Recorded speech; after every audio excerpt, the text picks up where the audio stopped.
જામનગરનો વિશ્વવિખ્યાત brass ઉદ્યોગ જે છે એના ઉપર અત્યારે બહુ જ મોટું સંકટ મંડરાતું હોય એવું જોવા મળી રહ્યું છે। ત્યારે ગેસ પુરવઠા સાથે જોડાયેલી સમસ્યાઓ જે છે અત્યારે ચાલી જ રહી છે અને એને લઈને ઉદ્યોગકારોમાં ચિંતા ફેલાઈ છે। તો શું છે આખરે આ સમગ્ર વિગત જાણીએ આ ખાસ અહેવાલમાં। નમસ્કાર, હું છું અંજલિ રાવલ અને તમે જોઈ રહ્યા છો ન્યૂ ભારત ન્યૂઝ। જામનગરનો વિશ્વવિખ્યાત બ્રાસ ઉદ્યોગ હાલ ગેસ સંકટનો સામનો કરી રહ્યો છે। ઉદ્યોગકારોનું કહેવું છે કે એલપીજી ગેસના પુરવઠામાં ખલેલ સર્જાતા બ્રાસ ઉદ્યોગના ઉત્પાદન પર સીધી અસર પડી રહી છે। બ્રાસ ઉદ્યોગમાં કાચા માલને પીગળાવવા અને વિવિધ પ્રકારના પ્રોડક્ટ બનાવવાની પ્રક્રિયામાં એલપીજી ગેસનો વ્યાપક ઉપયોગ થાય છે, પરંતુ હાલ પૂરતો ગેસ જથ્થો ઉપલબ્ધ ન હોવાથી અનેક ફેક્ટરીઓમાં ઉત્પાદન ધીમું પડી રહ્યું છે। ઉદ્યોગકારો મુજબ આંતરરાષ્ટ્રીય સ્તરે ઈરાન, ઇઝરાયલ અને અમેરિકા વચ્ચે વધતા તણાવની અસર ગેસ પુરવઠા પર પડી રહી હોવાનું માનવામાં આવે છે, જેના કારણે ઉદ્યોગ માટે જરૂરી ગેસની સપ્લાયમાં અવરોધ સર્જાયો છે। જો ગેસ પુરવઠો જલ્દી સામાન્ય નહીં બને તો અનેક બ્રાસ યુનિટ્સ બંધ થવાની સ્થિતિ પણ ઊભી થઈ શકે છે તેવી ચિંતા અત્યારે ઉદ્યોગકારોએ વ્યક્ત કરી છે।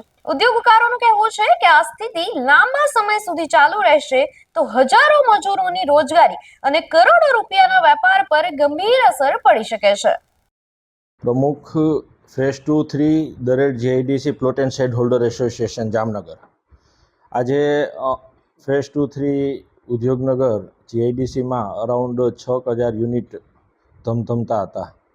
જ્યારે એલપીજીની શોર્ટેજ શરૂ થઈ ત્યારથી આ 6,000 યુનિટો પર ઘણી બધી માઠી અસરો જોવા મળે છે।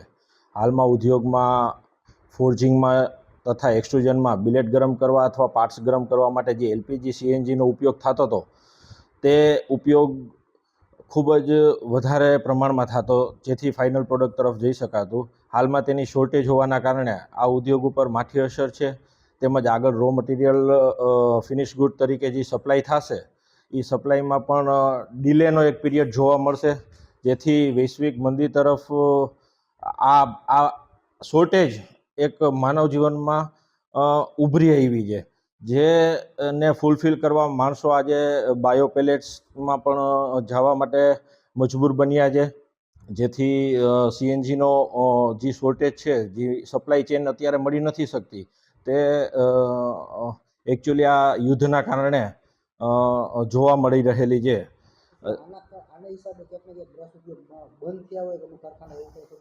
હા, આજે ઘણા બધા ફોર્જિંગના યુનિટ છે એ ફોર્જિંગના યુનિટ એક ગેસના સિલિન્ડર ઉપર ચલાવતા હતા, જેથી જે પાર્ટ્સને ગરમ કરી અને ફોર્જ કરી શકતા, તે લગભગ 40થી 60% જેવા યુનિટો આજે ફોર્જિંગના બંધ થવાના આરે છે।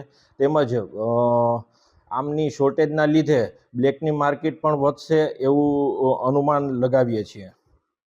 આ ઘટનાને લઈને આપનું શું માનવું છે અમને કોમેન્ટ સેક્શનમાં જરૂરથી જણાવશો અને જોડાયેલા રહેશો ન્યૂ ભારત ન્યૂઝ સાથે। નમસ્કાર।